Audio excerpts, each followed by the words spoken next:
오늘은 8과입니다. 8과고요. 상당히 중요한 과예요. 언약의 하나님뿐만 아니라 이제 시험하시는 언약의 하나님에 대한 공부를 하는데, 우리가 오늘 정리하면서 순종에 대한 이것을 아주 깊이 다룰 겁니다. 순종이 뭐냐 하는 걸 우리 잘 배울 수 있길 바랍니다. 제목은 아브라함을 시험하시는 언약의 하나님, 신학적 주제 함께 읽어보겠습니다. 시작.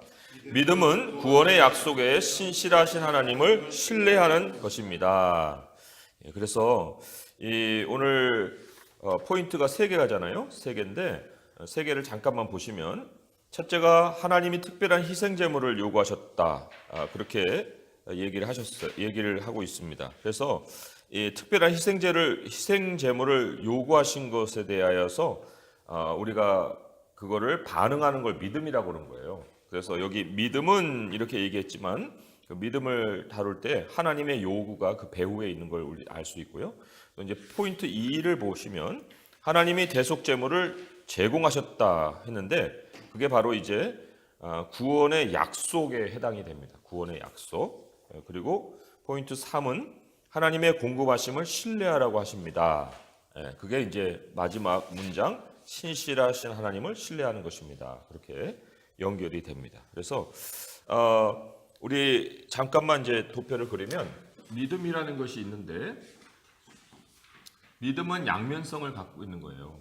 뭐냐면 한쪽에서는 하나님의 요구가 있어요. 하나님의 요구. 그다음에 반대쪽에서는 이제 우리의 반응이 있죠. 성경은 이것을 믿음이라고 얘기를 하죠. 그리고 하나님의 요구를 성경은 법이라고 얘기를 합니다. 법 혹은 이제 말씀이라고 얘기를 하죠. 근데 우리가 반응을 할 수 있는 것은 하나님의 법 자체로도 반응을 해야 되겠지만, 법 자체로만 계속 반응을 요구하게 되면 사람은 상당히 의무에 매일 수밖에 없어요. 그렇죠? 그런데 하나님의 말씀은 바라보게 하시는 약속을 항상 같이 주십니다. 그래서 법을 바라볼 때 사람은 어떤 해야 하느냐 하지 말아야 되느냐는 의무를 가지고 법을 바라보는 게 아니고, 약속 때문에 그 약속이 이루어지면은 나에게 이러한 복이 있겠다라고 하는 소망을 가지게 되는 거예요. 그래서도 이 하나님의 말씀이 어떤 우리의 행동을 제어하는 그러한 원리로만 주어지는 것이 아니라 미래를 바라보게 하는 소망을 가지는 거예요. 그래서 믿음의 두 차원, 하나님의 요구와 우리의 반응은 결국은 약속을 통해서 우리에게 소망을 낳고, 소망을 바라보다가 우리가 사실 실패할 때가 많잖아요. 그런데 하나님은 이 전체, 이게 시스템이에요. 믿음은 시스템이죠. 하나님의 요구와 우리의 반응. 그런데 이 시스템이 중간에 우리로 인해서 깨지지 않게, 우리가 반응을 하다가 소망을 갖다가 거기에 좌절해갖고 주저앉아 버리면 이 시스템 자체가 끄져버리잖아요. 그러나 하나님이 이 시스템을 보호해 주시는 보호막을 쳐주셨는데, 그게 바로 은혜라는 거예요. 은혜. 사랑이라고 할 수가 있습니다. 그래서 이 은혜는 구약으로 볼 때는 이제 제사죠. 제물. 그리고 신약으로 볼 때는 예수 그리스도를 얘기하죠. 그래서 우리는 이미 예수 그리스도 안에 있는 사람이기 때문에 이 시스템 안에서 항상 주님을 바라볼 수 있게 하고, 실패했을 때라도 우리의 은혜라고 하는 큰 틀 안에서 다시 말씀으로 돌아가서 다시 소망을 바라볼 수 있는 이러한 큰 시스템이 이제 존재를 하고 있는 거예요. 그래서도 하나님이 아브라함을 시험하셨다 할 때 이 시험이 여기에서 이렇게 떨어뜨리기 위한 목적이 아니에요. 이 시험이라고 하는 것은 결국은 겉에 하나님의 보호 장치를 다 마련해 놓으시고 아브라함으로 하여금 소망으로 계속해서 갈 수 있도록 연단시키신 거거든요. 그래서 이제 우리가 순종을 이 구도 안에서 이제 어디다 집어넣을 것이냐 하는 것이 오늘 이제 사실 메시지의 핵심이죠. 그리고 그 순종을 통해서 우리가 어떻게 변화받을 수 있느냐 하는 것을 또한 우리가 확인을 해볼 수가 있습니다. 아무튼 이 하나님의 시험 혹은 하나님의 요구, 뭐 이삭을 드려라 하는 이러한 요구가 우리 삶에도 얼마든지 있습니다. 그죠? 예, 얼마든지 우리에게 하나님은 요구하십니다. 뭐 이 일을 내려놔. 뭐 너는 이걸 하면 안 돼. 아니면 넌 저기로 가. 뭐 이런 식의 요구가 있는데 왜요? 하나님? 하고 물어볼 때 하나님께서 사실 아브라함에게 그러면 답을 주셨느냐? 그 과정 속에서 주어지는 답이 아니라 이후에 하나님이 뒤돌아보면서 또는 그 약속을 통해서 더 답을 확인을 해주시지 그 과정 속에서 답을 주고 끌어가지는 않으시거든요. 그렇기 때문에 오늘 이 시험에 대한 것도 잘 정리를 하고 하나님이 우리에게 주시는 최종의 답이 무엇이냐 하는 것도 찾아가 볼 수 있길 바랍니다. 자, 그러면 도입 부분을 제가 한번 읽어보겠어요.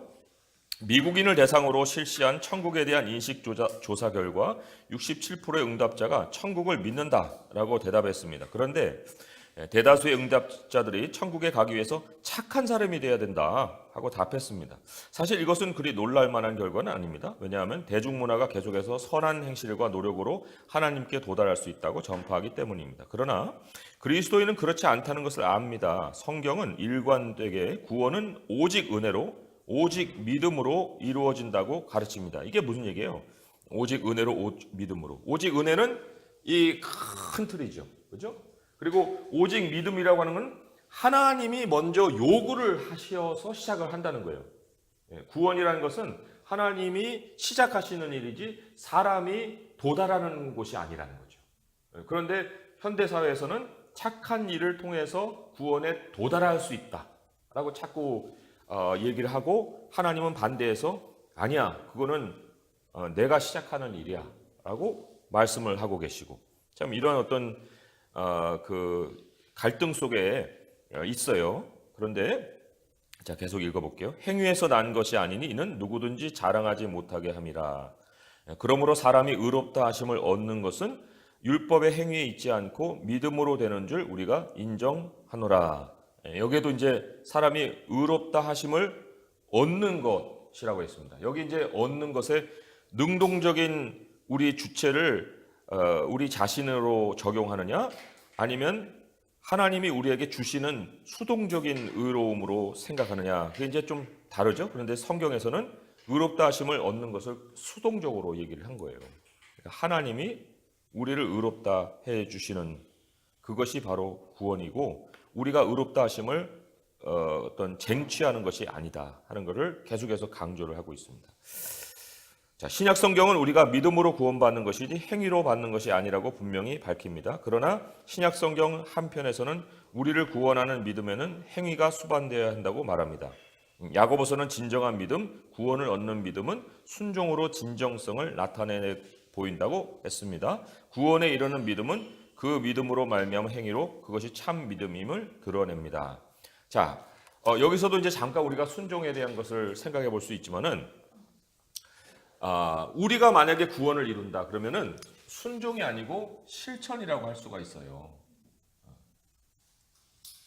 실천이라는 것은 사실 이 구도를 가질 필요도 없습니다.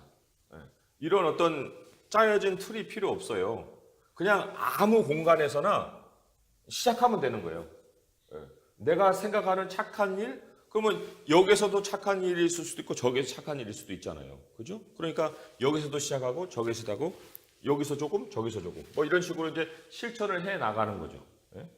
내가 완성시켜가는 삶을 얘기한다는 거죠. 근데 순종이라는 것은 하나님이 먼저 길을 제시해야 됩니다.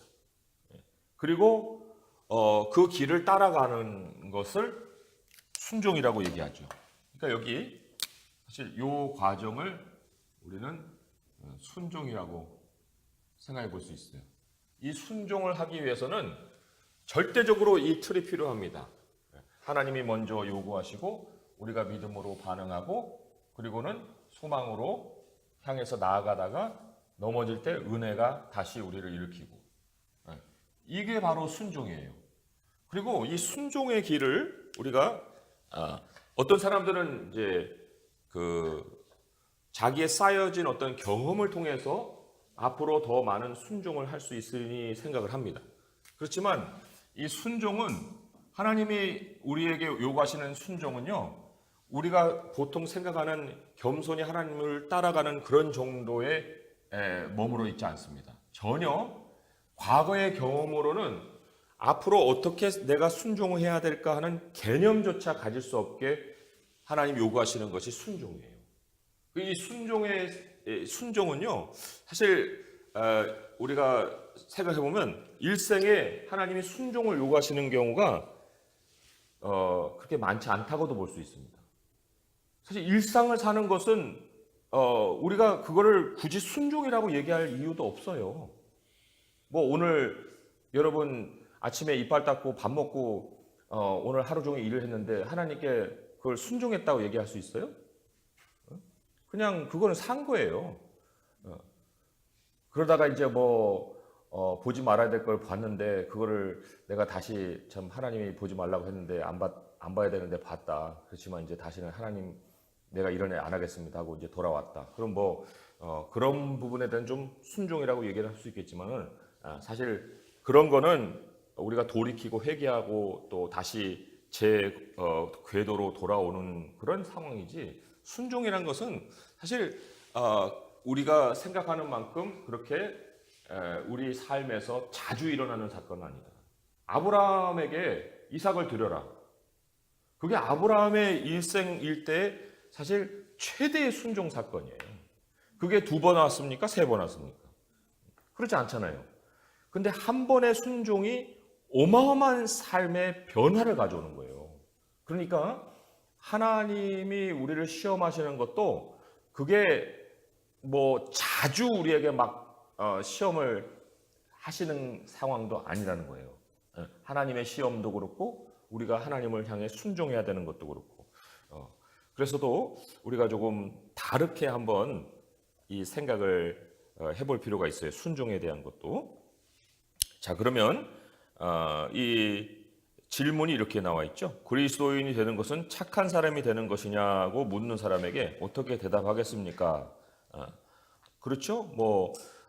기독교 예수님 믿는 사람 되기 전에 기독교 이해할 수 있는 사람이 누가 있겠어요? 아무도 이해를 못하니까 이렇게 이제 물어보겠죠. 그런데 우리는 대답하기를 아니요. 그리스도인이 되는 것은 하나님이 시작하시는 일입니다. 그렇게 우리는 대답할 수밖에 없잖아요. 그죠? 그리고 하나님이 시작하시는 첫 순간이 어디일까 할 때 로마서 8장을 한번 찾아보겠습니다. 로마서 8장 28절의 말씀. 로마서 8장 28절의 말씀.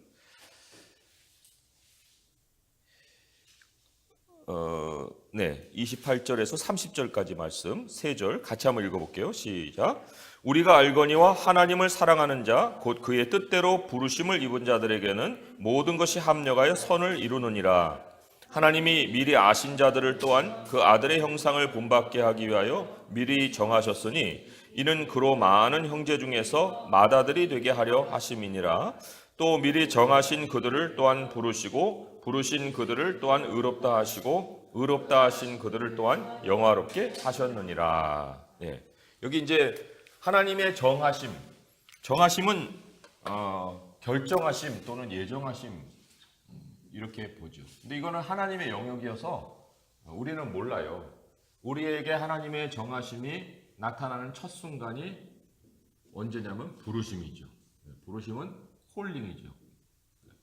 근데 이 부르심이 굉장히 광범위한 개념을 가지고 있는데 그럼에도 불구하고 우리가 이것을 조금 더 실질적인 단어로 바꾸라고 하면 소명이라고 할 수가 있습니다. 예수님 믿어서 구원받고 영혼이 정말 천국을 얻는 거, 물론 그것도 부르심에 속해 있습니다. 그렇지만 예수님이 제자들을 처음 부르실 때 순간으로 한번 가서 생각을 해보세요. 예수님이 제자들을 부르실 때 그들에게 뭐를 맡깁니까? 사명을 맡기죠. 사람을 낚는 어부가 되리라. 그러니까 이 부르심은 소명이에요. 우리가 왜 이 땅에 오게 됐느냐? 그 목적이 부르심이거든요. 우리는 인생을 80가지로 생각을 할 때 이 80의 수한을 잘 채우고 어떤 형통을 누리는 것을 이상으로 생각할 수가 있어요. 아이디어. 그렇죠? 그게 이제 하나님을 모를 때에 그려보는 인생 시간표예요. 그래서 지금 이제 30대, 40대에는 정말 이 앞으로의 삶을 어떻게 내가 꾸려가야 될까? 80까지 꿈을 꾸죠. 꿈을 꾼다고. 그런데 하나님이 우리를 부르셨단 말이에요. 부르시고 난 다음에 이 인생 시간표는 무엇으로 바꾸냐면은 소명의로 바뀌는 거예요. 소명으로. 그러면 소명의 수한이라는 것은 80이 아닙니다. 하나님이 일을 마치시는 그때가 내 인생의 마지막이 되는 거예요. 그래서 80까지라기보다는 어떤 사람은 40, 어떤 사람은 50 이렇게 되는 거죠. 어떤 사람은 120 이럴 수도 있어요. 하나님의 일을 마치기까지. 그래서 부르심으로부터 해서 우리는 어떤 생애로 바뀌냐면은 그거를 공생애라고 얘기를 하는 거예요. 예수님만 공생애가 아니고 이제는 나의 사생활이 바뀌어서 하나님의 뜻을 이루는 공생애로 변화되어 살아가는 거죠. 그래서도 이제 우리는 이 부르심에 대한 것을 상당히 심각하게 생각을 해야 되고 영혼을 구원받은 것으로 그냥 단지 자꾸 개인적인 것으로 돌아오면은 아직 이 부르심이라는 것 자체를 깨닫지 못한 사람이라고 볼 수가 있어요. 사람을 낳는 어부가 되리라 하고 예수님 불렀잖아요. 그런데 계속 이제 제자들이 예수님 돌아가시고 부활하시고 난 다음에 고기 잡으러 가노라 했죠. 그죠? 예수님 만나서 부르심까지 다 받았는데 여전히 고기 잡으러 가노라 하면 어떻게 되는 거예요? 그러니까 나중에 성령이 임하여서 그들이 이제 어떤 하나님의 완전한 그 구원 계획을 깨닫고 난 다음에는 다 이 부르심에 순종해서 이제 나가잖아요. 그죠? 그러니까 하나님이 예정하신 것에 대한 나의 인생의 계획을 어디에서 깨닫느냐? 예수님을 내가 나의 구주로 영접합니다. 그 순간이라고 볼 수가 없어요. 그거는 하나님이 우리에게 은혜로 시작하게 하신 것일 뿐이고 우리가 정말 부르심 받은 그 상황까지 이제 알게 될 때. 그래서 저는 참 귀한 것이 그 마리아 있잖아요. 마리아. 예수의 어머니 마리아. 예수의 어머니 마리아는 그녀의 공생애는 예수의 엄마가 되는 거예요. 무슨 일을 통해서가 아니고 하나님이 그 여인을 이 땅에 보내신 목적이 예수 그리스도를 태어나게 하는 역할을 하는 거거든요. 그리고는 그 마리아는 그것으로 인해서 자기의 역할은 다 했다고도 볼 수가 있어요. 그러나 그럼에도 불구하고 하나님이 마리아에게 예수님의 말씀을 계속해서 심어주잖아요. 그래서 마음에 두니라 하고 나중에 이제 누가복음 같은 경우 누가가 여러 가지 기록을 할 때 그 전승을 통해서 기록을 하지 않습니까? 그럴 때 누구의 심령 속에 심어진 말씀들이 많이 나왔을까요? 그게 바로 마리아의 심령 속에 심어진 말씀들이 많이 나온 거죠. 그러니까 그녀는 예수의 어머니가 되기 위한 공생애를 살았고 말씀을 또 담고 그것을 전하는 도구로 하나님 또 공생애로 사용하신 거예요. 그런 것이 이제 우리에게 또 있다는 거죠. 그것이. 그리고 그것은 복잡한 거 아닙니다. 굉장히 단순하면서 명료해야 되는 거예요. 이거 할까 저거 할까. 그래서 일 속에서 부르심을 우리가 확인하기보다는 하나님이 나에게 관계하게 하신, 그러니까 나로 인해서 누군가가 세워지거나 또 나를 위해서 누군가에게 어떤 말씀이 전해져야 되는 어떤 그런 상황, 그러니까 서로 연결성 속에서 나의 부르심이 있다고 할 때 과연 나는 그러한 삶 속에 지금 놓여 있는가 하는 것 한번 생각을 해볼 필요가 있죠. 그리고 두 번째 문제는 이렇습니다. 하나님께 나아가려면 하나님이 인정하실 만한 자격을 스스로 갖춰야 하는지 묻는 사람에게 어떻게 대답하겠습니까? 그런데 하나님이 인정하실 만한 자격을 갖춘다는 것은 결국 이 약속 없는 요관계예요. 그죠? 요구, 반응. 그래서 자격을 갖춰가는 거예요. 그런데 여기에 문제가 뭐냐면 이거는 이제 준법은 될 거예요. 준법. 그래서 도덕적인 사람을 만들어내겠죠. 그렇지만 이 도덕적인 사람이 자기 스스로 어떻게 생각할 것이냐? 아, 나는 지금 이 정도를 채워가고 있다 라고 스스로 생각을 하겠죠. 그러니까 준법으로 율법을 보게 되면 그것은 이제 윤리 체계를 따라가는 것밖에 안 되는 거예요. 그죠? 기독교가. 그러나 기독교는 준법을 통해서 시작을 하는 게 아니고 엄마가 아기를 낳는 것처럼 생명을 낳는 것으로 시작을 하는 거예요. 하나님이 우리를 낳았다고 그랬잖아요. 우리가 법을 지켜서 하나님의 아들이 되는 게 아니고 하나님 우리를 낳았다고 하는 그 선물로다가 우리에게 그 구원을 주시는 것이지 보상으로 구원이 주어지는 게 아니거든요. 그러니까 전혀 다른 차원이죠. 그래서 선생님이 학생에게는 조용히 해, 바르게 앉아, 숙제 해왔니? 왜 안 했어? 이렇게 이제 계속해서 그 관계가 어떤 룰에 의해서 진행이 되지만 자기 자식이면은 그 자식한테 맨날 그렇게만 하면 그 애한테 나중에 버림받아요. 그렇게 하면 안 돼. 그러니까 아이는 막 때를 써도 안아줘야 될 때가 있고 왜요? 내가 낳았으니까. 그런 그 관계가 완전히 다르지 않습니까? 그래서도 우리가 하나님께 인정받을 만한 자격을 스스로 갖춰야 되는가? 그것이 아니라 우리 기독교는 윤리 체계가 아니고요. 생명이에요. 엄마가 아이를 낳는 것처럼 하나님이 우리에게 선물로 주는 것이지 그런 준법 행위를 통해서 나를 성장시켜가는 것이 기독교가 아닙니다. 이렇게 이제 대답을 할 수 있겠죠. 자, 그러면 지난 세션에서는부터 해갖고 함께 그 밑에 문장까지 읽어보겠습니다. 시작. 지난 세션에서 하나님이 땅의 사람들 중에서 구원자가 오실 통로이자 믿음의 조상이 될 아브라함을 어떻게 선택하셨는지 보았습니다. 아브라함은 나이가 많았고 자녀가 없었지만 하나님이 자신에게 주신 약속을 지켜주시리라 믿었습니다. 이 세션에서 우리는 하나님이 아브라함의 믿음을 어떻게 시험하시는지 보게 될 것입니다. 하나님이 아브라함에게 이삭을 제물로 바치라고 명령하셨습니다. 아브라함은 하나님이 어떤 방식으로든 말씀에 신실하실 것임을 믿고 기꺼이 순종했습니다. 사랑하는 아들을 바쳐야 하는데도 말입니다. 이 사건은 하나님이 죄에 대해 요구하시는 특별한 제물과 하나님의 약속을 믿는 구원의 믿음을 보여줍니다. 우리가 하나님의 약속을 받아들이면 하나님은 우리에게 사명을 감당할 능력을 주십니다. 그랬습니다. 여기서 이제 우리가 두 가지 좀 알아야 될 것이 있습니다. 하나님 편에서는 시험인데요.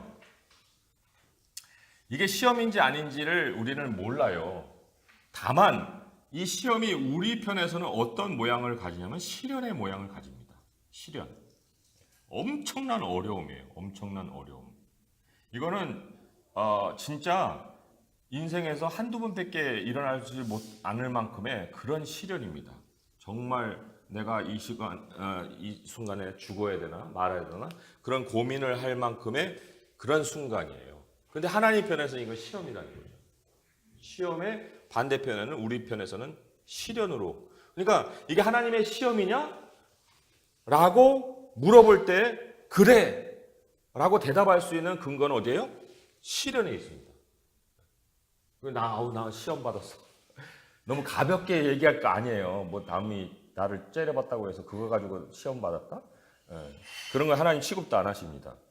그리고 또 한 가지 베드로전서 1장 5절의 말씀에 보시면 굉장히 우리가 그런 순간에 시험 받는 순간에 어떻게 그것을 통과할 수 있는지 하는 약속이 기록이 되어 있어요. 베드로전서 1장 5절의 말씀 함께 읽어보겠습니다. 시작. 너희는 말세에 나타내기로 예비하신 구원을 얻기 위하여 믿음으로 말미암아 하나님의 능력으로 보호하심을 받았느니라. 믿음으로 말미암아. 여기 이제 요 도표를 잘 생각하셔야 됩니다. 믿음으로 말미암아는 요거와 우리의 반응이 합쳐진 것이라고 그랬어요. 그런데 이 믿음으로 우리가 하나님의 말씀에 그 반응하면은 보호 장치가 있다고 그랬죠. 보호 장치가 있다고 했어요. 은혜와 사랑이 보호한다고 했는데 이 은혜와 사랑이 결국은 하나님의 능력이에요. 하나님의 힘.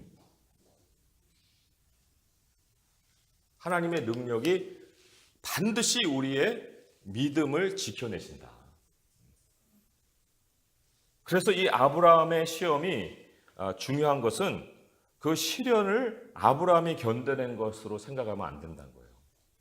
그 시련을 하나님이 원하시는 방식으로 마무리하는 데까지는 하나님의 능력으로 보호하심을 받은 그 과정이 있었다는 거죠. 그래서 시련이라 할 때 이 말씀을 꼭 기억을 하시고, 아직까지 그런 시련이 없으셨던 분들은 앞으로 이제 그거를 기대해야 될 거 아닙니까? 예. 그래야 이제 순종을 배울 거 아니에요. 물론 이제 하나님이 다 분량에 따라서 크게 작게 이제 시련의 순간을 맞게 하시지만, 아무튼 그 시련의 순간을 잘 통과하잖아요. 그러면 그 다음에는 정말 내가 이렇게 살아도 돼? 난 너무 이렇게 안일하게 사는 거 아니야? 이럴 정도로 하나님이 평강을 주세요. 평강을 주십니다.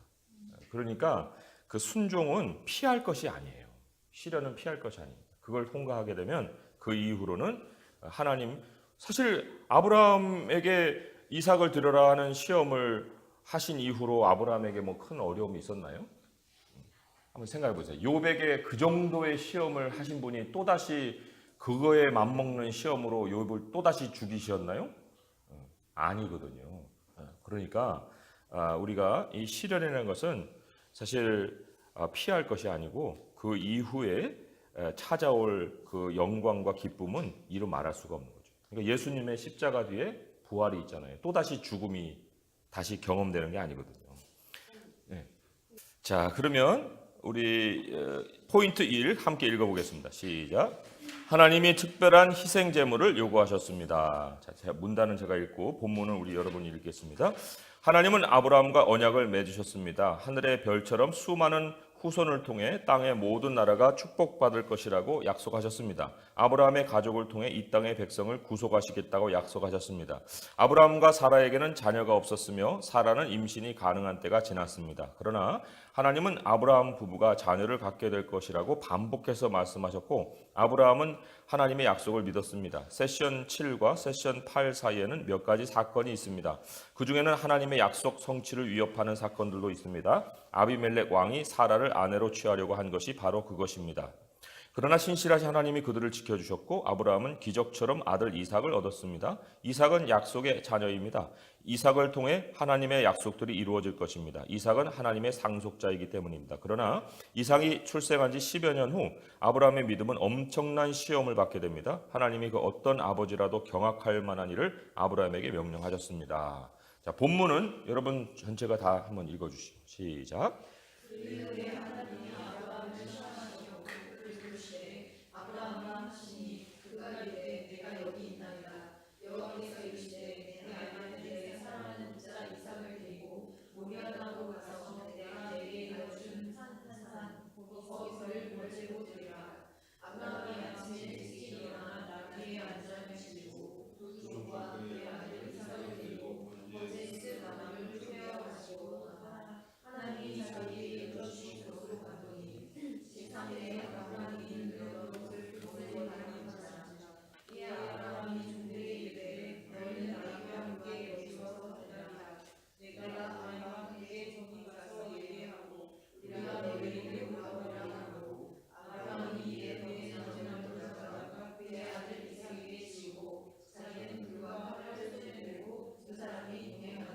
아멘.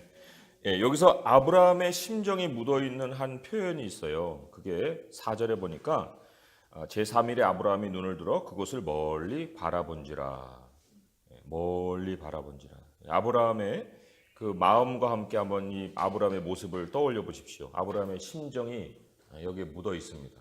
그리고는 어떤 고민이 있었는지는 모르겠어요. 그렇지만 그 멀리 바라본 이후에 이제 아브라함이 지시를 내리고 그 이삭과 함께 이제 출발을 하죠. 그러니까 이런 어떤 사람의 인간적인 면도 우리가 조금은 그 생각해 볼 수 있는 그런 말씀들을 여기서 남기고 있습니다. 자, 그러면 이제 91페이지 오른쪽 제가 읽어볼게요. 수영을 처음 배울 때는 모든 것이 조심스럽고 걱정됩니다. 얕은 물에서도 빠질까봐 두려워합니다. 빨리 배워서 깊은 곳에 들어가고 싶지만 물에 대한 공포심은 쉽게 사라지지 않습니다. 수영장에 가면 어린 자녀에게 수영을 가르치는 아버지들을 종종 볼 수 있습니다. 어서 들어와, 아빠가 받아줄게. 수영을 잘해야지 이런 얘기를 하지. 아버지의 말을 들은 아이는 살금살금 가장자리로 왔다가 물을 들여다보고는 뒤로 물러섭니다. 그 모습을 지켜본 아버지가 다시 말합니다. 아빠를 믿어, 뛰어내려, 아빠가 잡아줄게. 그러고는 다시 묻습니다. 아빠 믿지? 네. 그럼 뛰어. 누군가를 신뢰한다고 말하기는 쉽습니다. 그러나 신뢰의 증거인 순종은 결코 쉽지 않습니다. 아브라함의 이야기에서 이것을 알 수 있습니다. 아브라함과 언약을 맺으신 하나님이 아브라함의 믿음을 시험하십니다. 하나뿐인 아들 이삭을 모리아 땅의 산에서 희생 제물로 바치라고 하십니다. 약속의 씨가 다시금 위기에 처하게 된 것입니다. 맞아요. 우리 예수님을 믿는 우리들인데 아니 하나님 왜 이렇게 어려움을 주십니까? 하나님의 아들 아닙니까? 이런 상황하고도 똑같은 경우라고 볼 수 있죠. 질문 보겠어요? 아브라함은 자신이 시험받는 줄 몰랐습니다. 왜냐하면 시험이라는 것은 하나님 편에서 행하시는 일이죠. 아브라함이 느꼈을 것은 시련이죠. 그를 번제로 드리려 했으니. 우리도 이처럼 부지중에 시험받을 수 있습니다. 아브라함의 사건은 우리의 순종에 어떤 영향을 미칠까요? 했는데 순종이라는 것은 결코 쉬운 상황에 생겨난 것이 아니다. 어쩌면 위기 상황이라고도 볼 수가 있어요. 그리고 어떤 우리가 이제 거기에 대한 해답을 찾고자 할 때 아까 말씀드렸죠. 경험으로도 해답을 찾을 수가 없고 하나님이 모든 상황을 철저히 이제 주도해 가시는 그런 상황이라 하기 때문에 우리가 굉장히 어려운데 그렇지만 결론적으로 결과적인 것으로 생각하면 어려움을 두려움으로 볼 것도 아니에요. 그리고 또 우리가 그것을 자꾸만 더 나아지는 상황으로 몰고 가서도 안 됩니다. 하나님이 시험하시는 것은 더 나아지고 말고의 그 차원의 문제가 아니에요. 그렇잖아요? 그걸 아시는 분이면 왜 그럼 어려움에 빠뜨리겠어요? 더 나아지는 상황을 원하신다면 아예 그걸 먼저 주시면 되지. 그러니까 더 나아지는 상황이라는 것에 답이 없기 때문에 상황을 가지고 우리는 기도원에도 가고 막 금식도 하고 하는데 그것은 아니다. 그건 답이 아니다는 거죠. 그러면 이제 뭐예요? 베드로전서 1장을 한번 보겠습니다. 베드로전서 1장에 거기에 이제 우리가 조금은 생각해 볼 수 있는 해답이 있어요. 베드로전서 1장 6절에서 7절이죠. 왜 하나님은 우리를 시험하시는가? 자, 그 1장 6절에서 7절 같이 한번 읽어볼게요. 시작. 그러므로 너희가 이제 여러 가지 시험으로 말미암아 잠깐 근심하게 되지 않을 수 없었으나 오히려 크게 기뻐하는도다. 너희 믿음의 확실함은 불로 연단하여도 없어질 금보다 더 귀하여 예수 그리스도께서 나타나실 때에 칭찬과 영광과 존귀를 얻게 할 것이니라. 여기 믿음의 확실함이라고 할 때 좀 뜻을 잘 새기기 위해서 제가 그 영어적인 표현을 좀 써보겠습니다. 영어로는 어떻게 되냐면요. The tested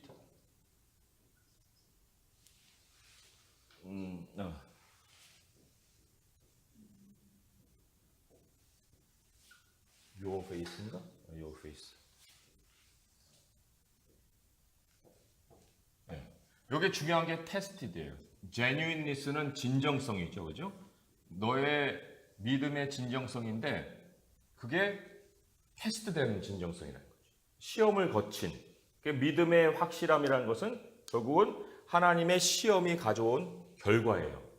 하나님의 시험이 가져온 결과고 이 시험으로 어디까지 가게 하시냐면 예수 그리스도의 날까지 가게 하신다는 거예요.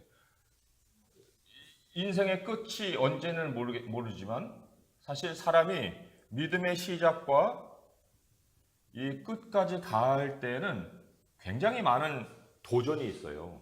위기와 갈등을 맞습니다. 그런데 하나님이 이 시험하신 이 시험으로 인해서 이 믿음이 어디까지 가는 믿음으로 바뀌냐면 예수 그리스도의 날에 상을 받는 믿음으로까지 간다는 거예요. 절대로 굽히지 않는. 그 태용호 씨가 쓴 책이 요즘 저도 이제 한 권 구했습니다. 그래서 이제 읽으려고 하는데 그게 3층 서기실의 암호잖아요. 예.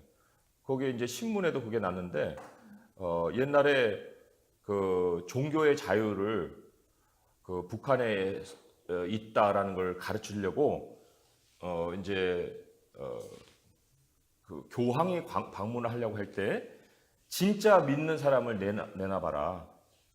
그래야 이제 내가 종교의 자유가 있는 걸 믿겠다. 이제 그런 어떤 얘기를 듣고 수소문을 해서 이제 찾은 거예요. 찾았는데 누가 나타나겠습니까? 목이 달아나는데. 근데 이제 어디 하다가 할머니 한 분을 찾은 거예요. 그래서 이제 그 할머니를 통해서 이제 질문을 한 거죠. 근데 그 할머니가 뭐라고 했냐면, 하나님은 한 번 들어오시면은 절대로 나가지 않으신다. 그러니까 그런 믿음이 어디서 오겠어요? 그런 믿음은 바로 tested, 시험 당한 진정성에서 오는 거예요. 시험을 거친. 그러니까 그 공산사회에서도 목이 날아갈 수 있는 그런 상황에서도 하나님 내 안에 한번 들어오면 그분은 다시 나가지 않아요. 그렇게 고백할 수 있었던 것은 그 시련이 만들어내는 믿음이거든요. 그러니까 우리도 얼마나 많은 현대사회의 유혹들이 있겠습니까? 믿음을 버려라. 아니면 대충 해라. 섞어라. 이런 상황에 우리 하나님이 우리에게 주신 시험을 통해서 그 믿음이 이제는 시험을 거친 진정한 믿음이 되는 거예요. 그리고 여기 예수 그리스도께서 나타나실 때 기쁨과 뭐 영광과 존귀를 얻게 한다 했는데 플러스가 있습니다. 야고보서 1장으로 가보시면 거기에 이제 믿음이 낳는 또 다른 시련이 낳는 또 다른 그 열매가 있어요. 야고보서 1장 2절에서 4절의 말씀 같이 한번 읽어볼게요. 시작. 내 형제들아 너희가 여러 가지 시험을 당하거든 온전히 기쁘게 여기라. 이는 너희 믿음의 시련이 인내를 만들어내는 줄 너희가 알미라. 인내를 온전히 이루라. 이는 너희로 온전하고 구비하여 조금도 부족함이 없게 하려 함이니라. 여기에 뭐를 만들어낸다고요? 인내라고 했죠. 인내. 더 나아지는 상황이 아니라고 했죠. 하나님이 그 시련, 사실 인내는요 시련 자체로 만들어내는 거예요. 인내라는 것을 만들어내기 위해서는 그 상황이 반드시 시련이어야 됩니다. 아니 시련이 아닌 데서 어떻게 인내가 나오겠어요? 야, 너 손 들고 있어. 얼마 동안 1시간, 이제 1시간 들고, 엄마 1시간 들고 있어. 1시간 더 들어. 그러죠? 그래도 그 1시간을 더 들고 있음으로 해서 뭐가 생겨요? 견디는 게 생기는 거 아니겠어요? 뭐 세상 말로는 맷집이 생기겠지만 아무튼 인내를 만들어내기 위해서는 다른 어떤 상황도 성립이 안 됩니다.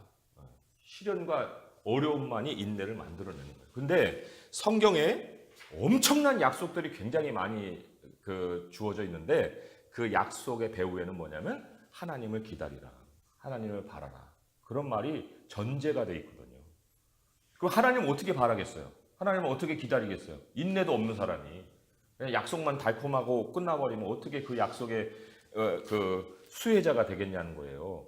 그러니까 하나님께서 우리로 조급하게 굴지 말고 다급하게 행동하지 말고 그저 그냥 빨리 해결책만 찾으려고 하지 말고 하나님을 기다릴 수 있도록 우리를 만들어 주시기 위해서 허락하시는 것이 바로 이 시련이다.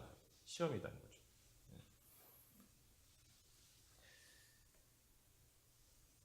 자, 그러면 제가 계속 두 번째, 가장 최근에 겪은 하나님의 시험은 무엇입니까?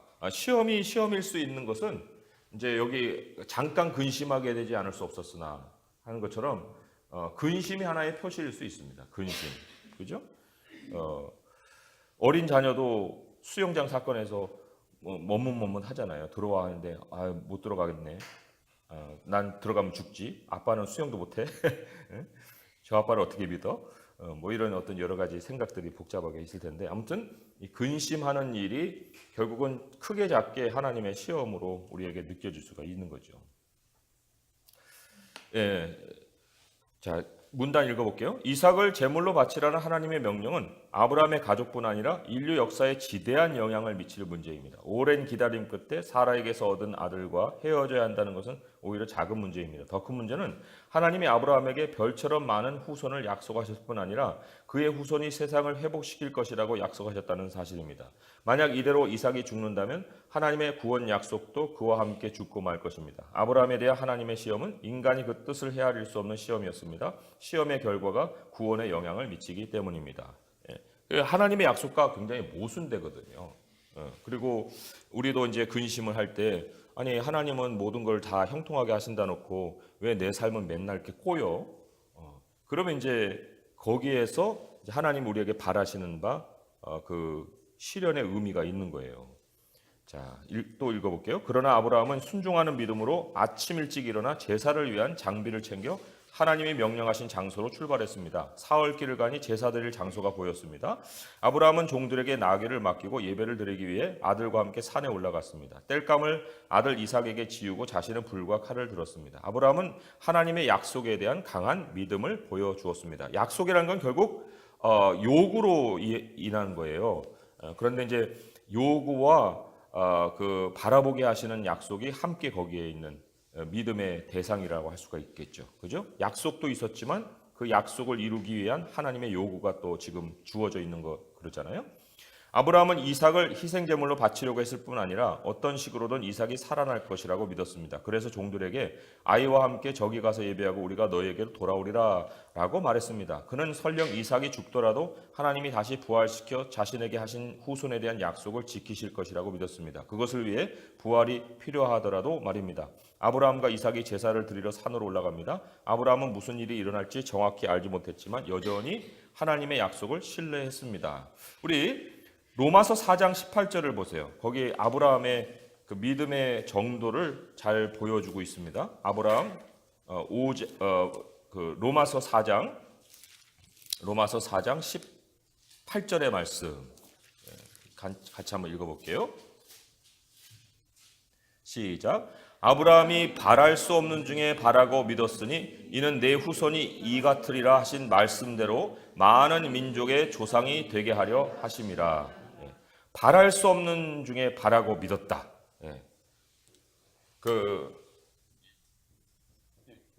영어 표현을 보면 believed against hope예요. against hope. 바람과는 전혀 반대되는 상황이에요. 그런데 믿었다는 거예요.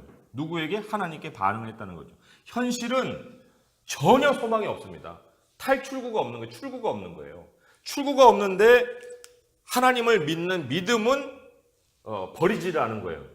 하나님이 반드시 여기에서 빠져나오게 하실 것이다. 심지어 이삭이 죽었을지라도 다시 살려서라도 하나님은 반드시 그 약속을 지키시는 분이다.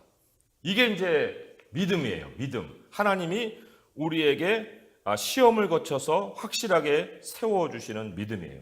그러니까 바랄 수 있으면은 믿고 바랄 수 없으면 안 믿고 이러면은 그건 믿음이 아니라는 거예요. 바랄 수 없는 중에 바라볼 수 있게 하는 것 그리고 그런 소유하는 것 그런 생각 그것이 바로 믿음이라 할 수가 있습니다. 자, 그래서 우리 질문에 이렇게 나옵니다. 하나님이 나에게 말씀으로 시키신 것들 중에 내 직관과 반대되는 건 무엇입니까? 왜 하나님은 우리에게 그런 것들을 시키실까요? 왜냐하면 우리의 직관이 바라보는 것과 하나님의 약속이 바라보는 것과는 전향지차예요. 그러니까 하나님이 약속하신 것을 바라보게 하시려고 우리의 직관과 반대되는 상황을 버려 놓으시는 거죠. 사실 우리가 마지막에 이제 만나게 될 것이 의라고 볼 수가 있습니다. 왜냐하면 아브라함이 하나님을 믿음에 하나님이 그를 의롭다 여기셨다고 했잖아요. 그죠? 그러니까 결국 마지막 열매는 믿음의 마지막 열매는 의라고 볼 수가 있습니다. 근데 이 의를 여러 차례 제가 말씀드렸지만은 하나님과의 연결이라고 말씀을 드렸어요. 하나님과의 연결. 연결이라는 개념이 가장 핵심이죠. 물론 여러 가지 적용점도 있지만 아무튼 하나님과 연결되는 것이 믿음이라고 할 때 아브라함의 믿음을 통해서 아브라함은 이제 하나님과 딱 하나가 되는 그 연결점을 찾은 거예요. 그런데 이 연결점이 여기 바라보게 하시는 것의 끝에서 만나는 것인데 그것이 사실 어떤 그 단편적인 의를 이루기 위한 것이 아니고요. 그 한 사건에서 아브라함이 그저 믿음으로 이삭을 드려서 하나님께 의롭다 여김을 받았다고 하는 어떤 한 사건 속에서만 의가 아니고 우리 전체적인 하나님의 구속사 속에서 의의 위치가 어디에 있는가 하는 걸 좀 알아볼 필요가 있는데 베드로후서 3장 13절을 보세요. 베드로후서 3장 13절 말씀. 베드로후서 3장 13절의 말씀 같이 한번 읽어볼게요. 시작. 우리는 그의 약속대로 의가 있는 곳인 새 하늘과 새 땅을 바라보도다. 예. 이 의가 있는 장소가 새 하늘과 새 땅이에요. 이 땅이 아닙니다. 새 하늘과 새 땅이에요. 그렇기 때문에 하나님이 tested faith, 그러니까 확실하게 시험을 통과한 믿음을 가지고 의롭다 하셨다는 얘기는 그 아브라함의 의라는 것이 땅에서 하나님과 연결되는 것 정도로 끝나는 게 아니라 바로 하늘 시민이라는 것에 대한 그 확증이에요. 너는 하늘 시민이다. 물론 그 전에도 하나님 택하였기 때문에 이미 하늘 시민이지만 그러나 하나님이 그렇게 여겨줌으로 인해서 아브라함에게는 하늘의 소망이 이제 확 생기는 거죠. 그러니까 하늘의 소망이 결국 우리 하나님이 우리로 믿음을 통해서 계속 그 발전시키고 또 성장시키고자 하시는 우리의 마음의 그 어떤 영역이라고 볼 수가 있습니다. 바라보게 하는 것. 그래서 내 직관과 이제 반대되는 여러 가지 일들을 행하시죠. 그리고 도저히 이성적으로는 그 생각할 수 없는 헤아릴 수 없는 이런 여러 가지. 그렇기 때문에 우리가 얼마나 경험적인 세상 속에 살고 있었는가, 또 세상적인 사고방식 속에서 살고 있었는가 하는 것이 이제 다 드러나는 거예요. 그런데 우리가 이제 그 논리라는 말이 있잖아요. 논리. 아브라함을 통해서 우리가 이제 논리라는 단어도 다시 한번 정리를 해볼 필요가 있습니다. 논리. 자, 어떤 사건이 뻥 터졌어요. 왜 터졌지? 이것 때문에 그랬나? 이것 때문에 그랬나? 왜 그렇지? 자꾸 이제 생각을 해봅니다. 이것 때문에 그런 것 같아. 그럼 이걸 해결하려면 어떻게 해야 되지? 이렇게 해야 되고 이렇게 해야 되나? 이제 계속 이제 논리적으로 이렇게 펼쳐가는 거죠. 그러니까 우리의 생각은 이런 식으로 신경세포 같이 이렇게 퍼져 나갑니다. 이걸 우리는 이제 논리적인 생각이라고 하죠. 그러다가도 다 필요 없어 하고 이제 다 때려 부쉈다가 아니야. 요게 답일 것 같아. 그리고 이제 또 여기서부터 또 이제 자꾸 퍼져 나가는데 논리라는 말을 성경에서는 어떻게 표현을 하고 있느냐? 히브리서 11장 19절의 말씀 한번 보겠습니다. 히브리서 11장 19절의 말씀.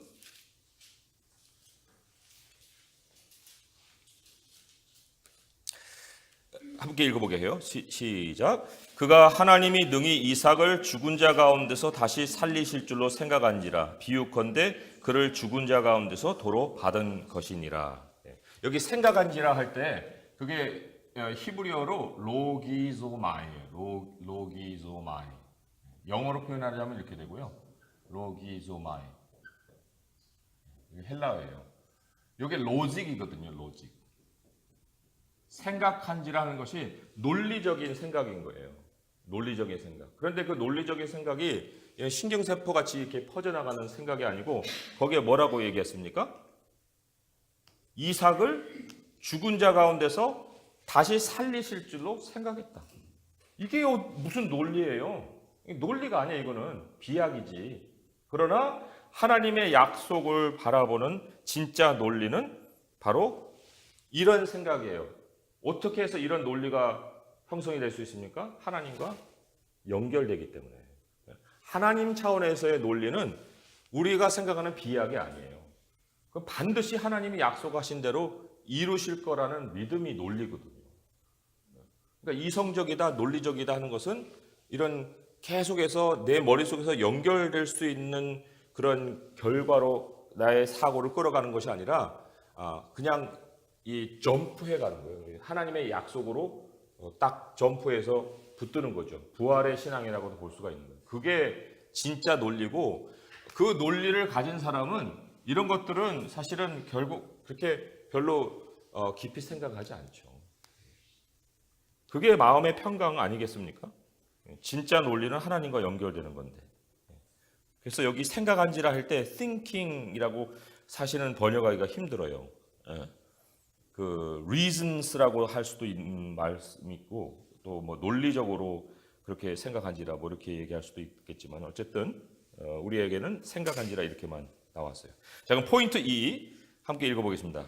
하나님이 대속 제물을 제공하셨습니다. 자, 본문도 다 함께 읽어주세요. 시작.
아멘. 예. 그래서 순종의 여정에서는 여호와 이레를 만납니다. 예. 그게 하나님이 주시는 최종적인 답이라고 할 수 있어요. 여호와 이레. 순종의 여정에서만 만나는 게 여호와 이레예요. 뭐예요? 하나님이 준비하신다는 거예요. 여호와의 산에서. 그래서 사실 그 땅에 이름이 생겼습니다. 이게 하나님의 이름이라고 생각하겠지만, 그러나 사실은 땅의 이름이잖아요. 하나님과 겪어낸 그 사건 속에 나의 인생의 한 부분이 이름이 돼버리는 거예요. 여호와 이레라는 이름이 돼버린 거죠. 그래서도 이 아브라함은 가는 곳마다 아마 이 땅에서 일어났던 사건을 얘기했을 거예요. 스스로도 이제 그것을 계속해서 곱씹고 또 곱씹었겠죠. 그리고는 하나님이 이렇게 준비해 주셨어, 이런 거예요.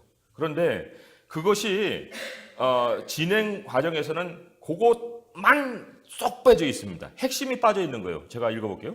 이삭이 아버지에게 번제할 어린 양은 어디 있나이까? 라고 물은 것에 주목하십시오. 이삭은 아버지가 칼과 불을 가지고 있고 자신은 나무를 가지고 있는데 제물로 드릴 동물이 없는 걸 알았어요.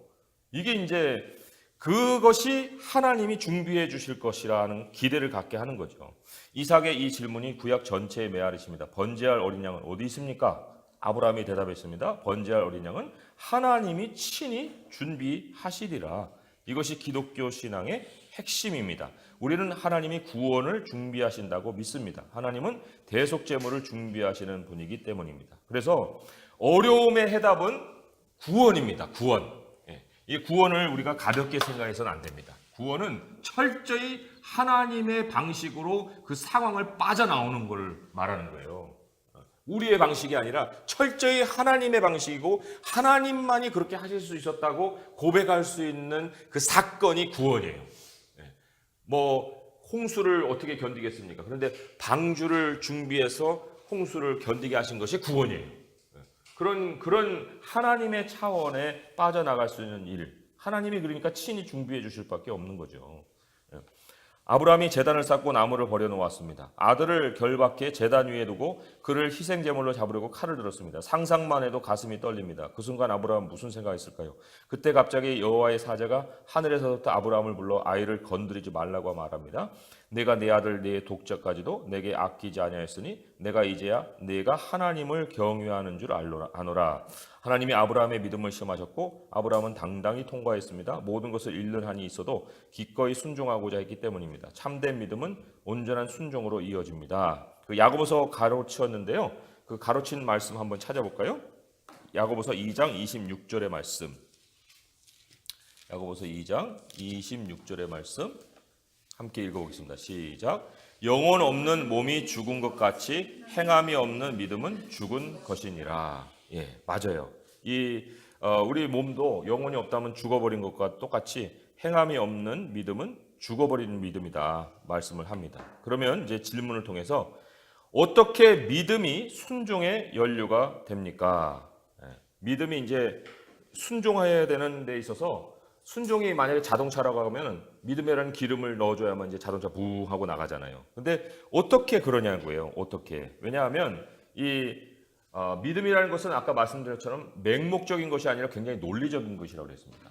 네. 하나님의 그 재료는 말씀이죠. 하나님이 우리에게 논리의 재료를 주시는 것이 말씀이에요.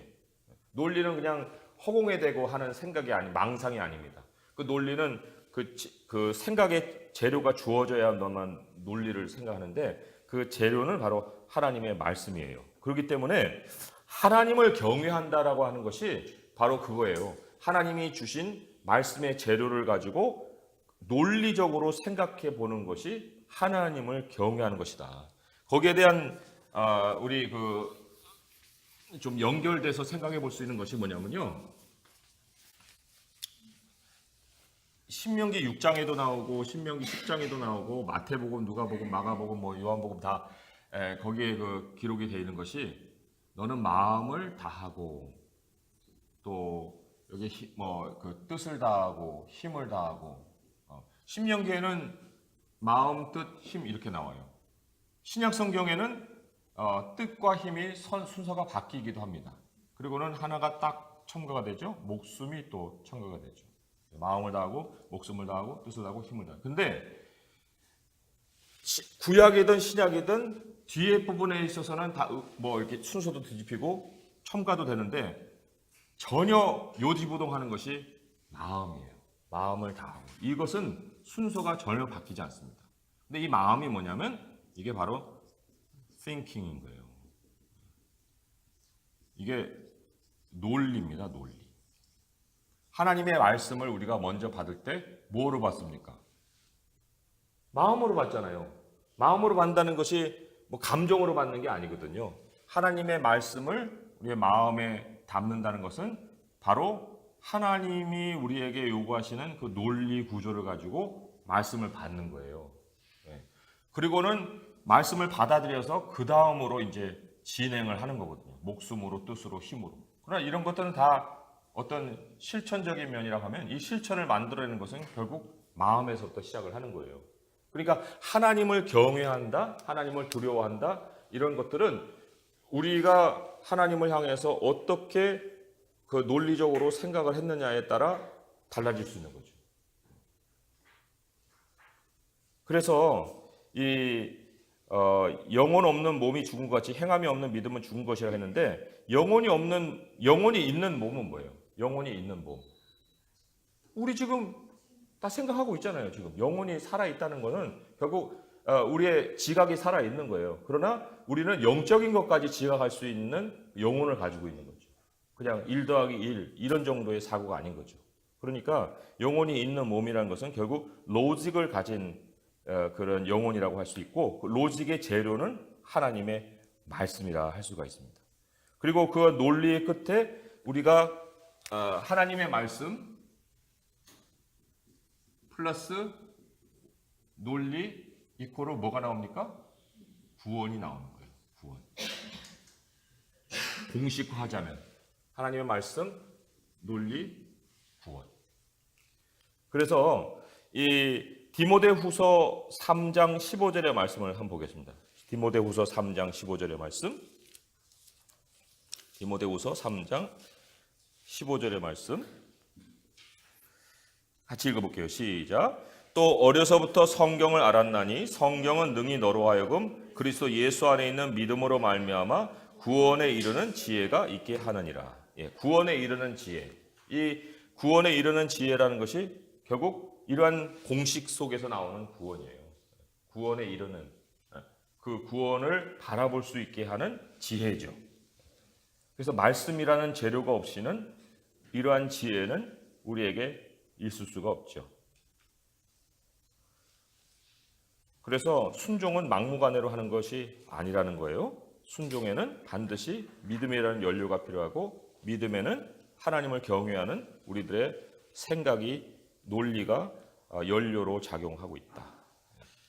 자, 그러면 그 다음 페이지 제가 읽어볼게요.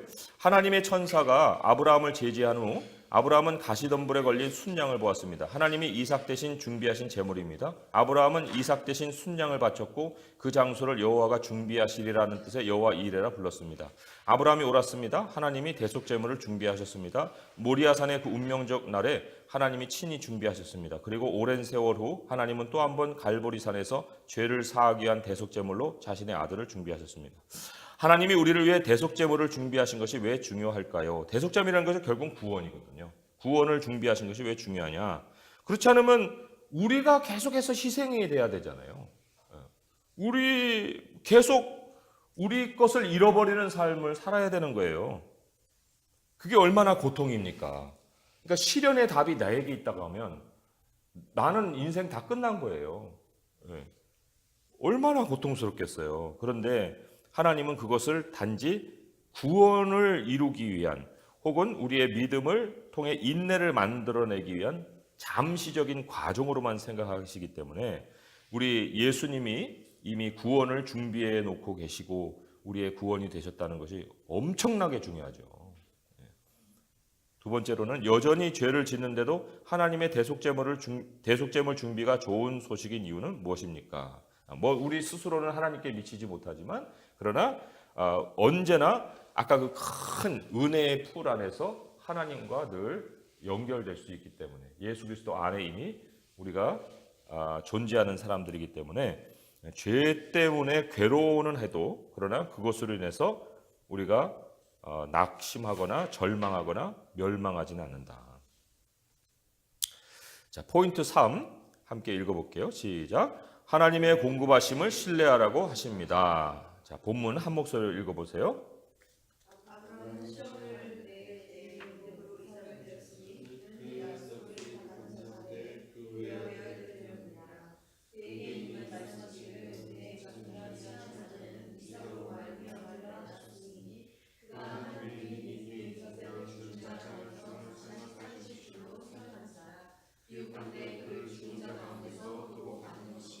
아멘.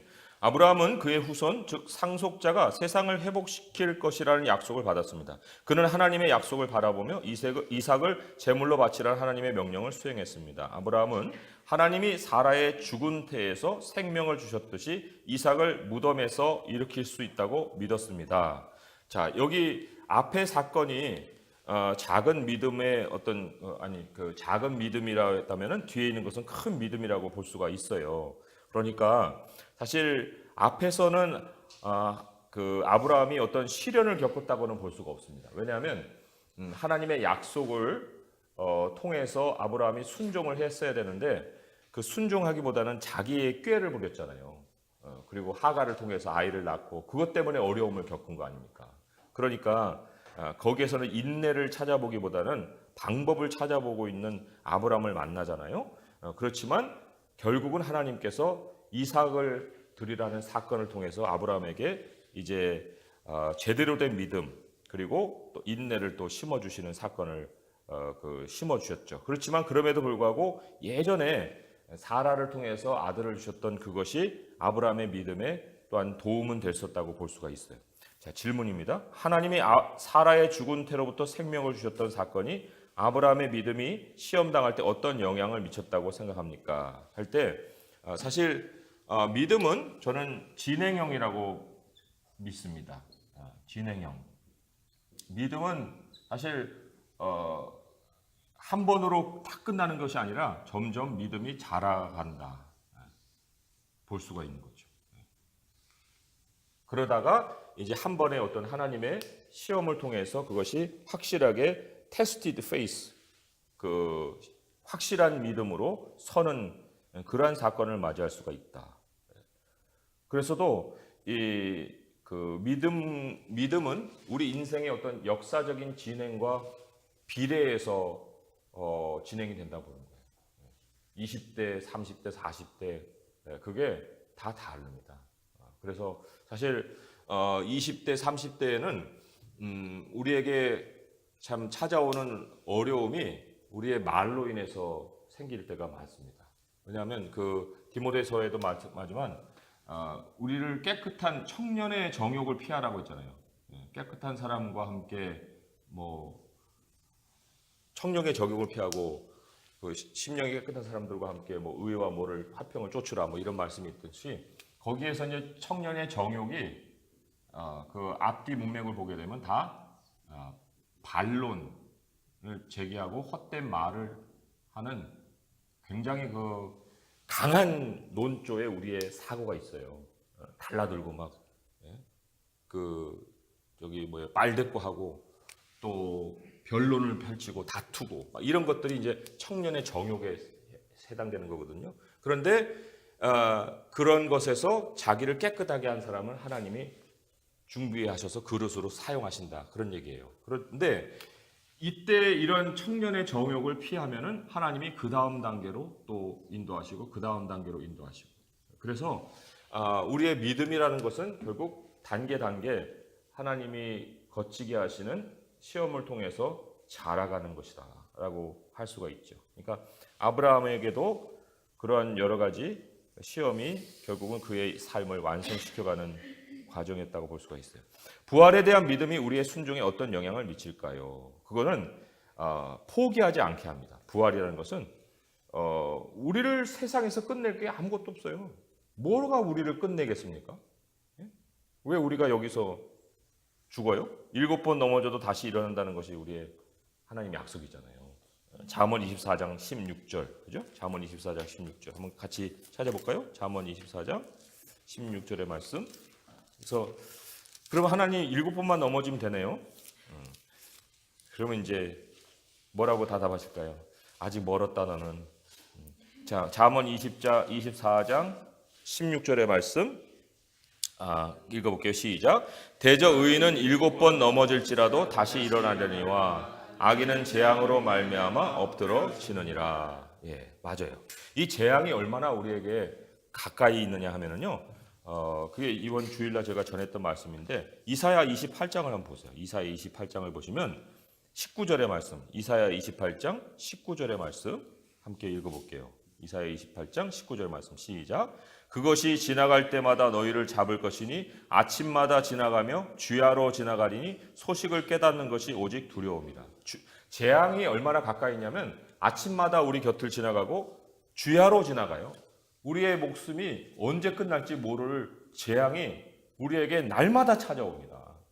그러한 세상을 우리가 어떻게 견디며 살겠어요?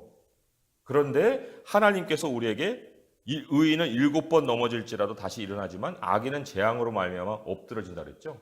하나님의 능력으로 보호하심을 받으니 하는 아까 찾은 말씀처럼 우리가 부활에 대한 믿음이라는 게 바로 그런 거예요. 세상은 우리를 죽이려고 드는 상황이 매일같이 펼쳐지지만 하나님은 반드시 우리로 일어나게 하시는 능력의 하나님이시죠. 자, 아브라함의 이야기와 예수 그리스도의 복음에는 상당한 유사성이 있습니다. 거기 이제 가로채 있는데 거기 첫 번째는 유일한 아들, 그죠? 아브라함의 약속된 유일한 아들. 예수님도 하나님의 유일한 아들이죠. 그리고 희생제물이 되었고 자신도 자원했고 또 여기도 희생제물이 되었고 자신도 자원했어요. 또 희생제물을 위한 나무를 운반했지만 예수님은 십자가를 운반했죠. 그리고 여호와의 산에서 준비되리라. 그렇게 해서 하나님이 대속제물을 준비하셨는데 여기 요한복음 1장 29절 보면 하나님의 어린 양이죠. 하나님의 어린 양. 하나님이 대속제물을 준비하셨어요. 또 이삭의 경우는 비유적으로 죽음에서 살아났지만 예수님은 육체적으로 죽음에서 살아나셨죠. 그래서 완성하신 분이죠. 자, 제가 읽어볼게요. 앞으로 살펴보겠지만 죄악된 인간이 거룩하신 하나님과 올바른 관계를 갖기 위해서는 희생 제물이 필요합니다. 아브라함이 이삭을 결박한 장소인 모리아산은 전통적으로 나중에 성전이 세워져 제사를 드린 곳으로 알려져 있습니다. 전능하신 하나님이 죄악된 인류 중에 거하실 곳입니다. 이 모든 성전 제사가 가리키는 궁극적 희생은 예수 그리스도의 십자가였습니다. 준비는 오직 하나님이 하십니다. 인간이 스스로 속죄하는 방법에는 어떤 것들이 있습니까? 없어요. 답은 없다. 희생 제물마저도 하나님이 제시하시는 방법이죠. 어떻게 우리가 속죄하는 방법을 스스로 만들어냈겠습니까? 자, 두 번째로는 하나님의 예비하심을 신뢰하는 것이 중요한 이유는 무엇입니까? 왜냐하면 인간이 있는 곳에는 반드시 실패가 있고 하나님께서 예비하시는 것에는 구원이 있어요. 그렇기 때문에 하나님 예비하시는 것을 신뢰해야만 그 상황에서 그 다음 상황으로 옮겨집니다. 그렇지 아니하고는 계속 거기에서 빠져서 허우적거리는 거예요. 못 나오는 거죠. 그 다음을 갈 수 있게 해주시는 것은 바로 하나님의 예비하심이다. 제자리 걸음을 할 것이냐 아니면 그 다음으로 나아갈 것이냐, 그거예요. 자, 결론을 우리 같이 한번 읽어보겠습니다. 시작. 대속의 제물과 죽은 자를 살리시는 하나님의 능력에 대한 아브라함의 믿음은 우리에게 모범이 됩니다. 제사와 부활을 신뢰하는 이 패턴은 신약이 말하는 구원에 이르는 믿음의 패러다임입니다. 우리는 예수님의 죽음과 무덤에 대한 승리를 믿어야 합니다. 믿음은 우리가 하나님께 순종하기 위해 위대한 일을 시도하게 하는 수단이 되기도 합니다. 예를 들어 어려운 지역에서 대위임령을 수행하는 중에 목숨을 잃을 수도 있습니다. 그러나 우리가 명령을 수행하는 중에 목숨을 잃더라도 하나님의 사명은 이루어질 것입니다. 죽음을 이기는 능력의 왕이 우리와 함께 하시기 때문입니다. 그래서 하나님이 우리에게 해결해 주신 것이 죽음의 문제죠. 그래서 죽음이 해결되는데 뭐 더 두려울 게 뭐 있어요. 그거는 더 이상은 우리에게 두려움의 대상이 아니죠. 그 요한 1서의 말씀에 예수님이 이 땅에 오신 그 목적을 우리로 사망에서 두려움에서 건져내기 위함이다라는 말씀이 있죠. 그죠? 그게 요한 1서였나요? 가만있어 보자. 예수님이 오신 것은 마귀를 멸하려 하심이라 하는 말씀과 함께 우리가 일평생 매어 종로로 타는 우리 아브라함의 자손을 구해주려 하심이라 하는 말씀이 있는데 그게 글쎄 보자. 요한 1서에 있었나요? 한번 보죠.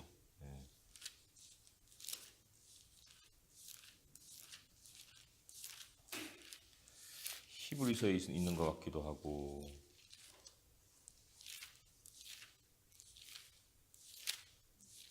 누가 한번 찾아보시겠어요?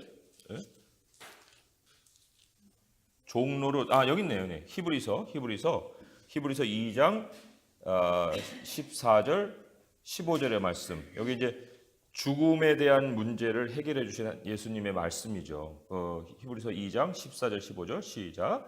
자녀들은 혈과 육에 속하였음에 그도 또한 같은 모양으로 혈과 육을 함께 지니심은 죽음을 통하여 죽음의 세력을 잡은 자 곧 마귀를 멸하시며 또 죽기를 무서워함으로 한평생 매여 종로로 타는 모든 자들을 도와주려 하심이다. 됐습니다. 자, 우리 결론 읽었나요?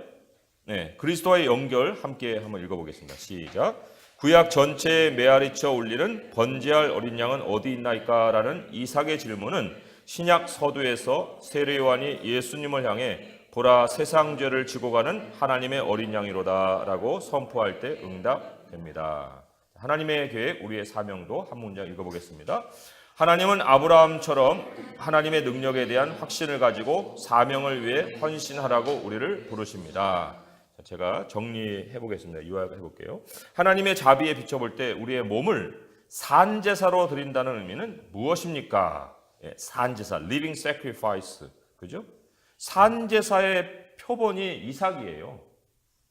우리가 나시린을 통해서도 산제사를 볼 수 있지만 산제사의 더 근원적인 표본을 얘기해 보라고 하면 이삭이에요. 왜냐하면 산제사가 사실 모순이에요. 아니 희생을 했으면 죽어야지 왜 살아 있어요? 그잖아요? 근데 이삭은 드렸으나 살았잖아요. 그렇기 때문에 순종으로 하나님이 주시는 선물이 산제사입니다. 우리를 그래서 하나님이 기뻐하시는 산제사로 드려라 할 때 그 산제사로 우리가 우리 자신을 드리기 위해서 전제돼야 될 것이 바로 순종이라는 거예요. 순종. 우리가 뜻을 헤아릴 수 없는 어떤 시련 이런 것들을 이제 받아들이는 것이 산제사로 우리를 드리는 거죠. 이삭을 드림과 같이 그런 약속에 대한 절대적인 어떤 믿음을 가지고 있어야 되지 세상의 논리로는 안 되는 거죠. 그리고 예수님은 사실 진짜 죽으셨다 다시 살아나셨기 때문에 산제사가 되는 거고 우리는 이삭과 같이 순종을 통해서 우리의 삶의 열매로 산제사를 얻는 거예요. 자, 그러면 두 번째로 잘못을 용서해야 할 때, 하나님의 일을 위해 신실하게 헌금해야 할 때, 정욕에 대항해 싸워야 할 때 등의 여러 경우 어떤 식으로 믿음을 사용합니까? 잘못 용서해야 할 때 원수는 하나님이 갚아주시기 때문에 우리가 용서를 하는 것을 주저주저 해야 될 이유가 없어요. 물론 마음은 힘듭니다. 굉장히 힘들어요. 이게 어쩌면 시련일 수도 있어요. 그런데 그 시련을 통해서 우리가 얻는 결과는 결국 구원이라고 그랬잖아요. 그렇기 때문에 원수는 하나님이 갚으신다 하는 말씀을 우리가 붙들어야겠죠. 또 두 번째로는 헌금해야 될 때 어떻게 합니까? 상황은 하나님이 책임지시지요. 공급은 하나님이 하시니까 헌금을 들고 10만 원을 빼야 돼 아니면 5만 원을 더 넣어야 돼 그렇게 자꾸 계산할 것이 아니라 하나님의 것을 하나님께 그리고 하나님을 위해서 풍성하게 그렇게 우리가 늘 살아야겠죠. 그리고 사실 하나님이 돈을 주실 때는 진짜 생각지 못한 계산할 수 없는 그러한 금액을 주십니다. 내가 아껴서 막 1,000원, 2,000원 아껴가지고 100만 원 모았는데 하나님은 한 번 주실 때 막 1,000만 원, 2,000만 원씩 막 덤탱이로 주셔버리거든요. 그러니까 너 앞으로 해봐 또. 하나님이 굉장히 좀 약 올릴 정도로 그런 그 논리를 쓰시거든요. 그러니까 참 그래 하나님이 행하셔야만 되지. 내가 뭐 이걸 어떻게 아껴. 근데 또 노력은 같이 필요하긴 한 것 같더라고요. 그렇지만 결국 경험을 해보게 되면 진짜 하나님은 우리의 차원이 아니라는 것을 늘 느낍니다. 또 정욕에 대항해 싸워야 할 때는 이 정욕이라는 게 결국 그거잖아요. 우리가 하고 싶은 거 그거 하는 거 아니에요? 그런데 이제 하나님이 우리를 공생애로 부르신 부르심이 있다는 거, 부르심을 늘 기억하는 거죠. 그래서 정욕에 대항해 싸울 때는 나의 부르심이 뭐냐 하는 걸 이제 늘 기억하는 거죠. 그리고 반드시 나는 할 수 없지만 하나님이 예비하신 일이 있다. 하나님이 예비하신 일이 있다.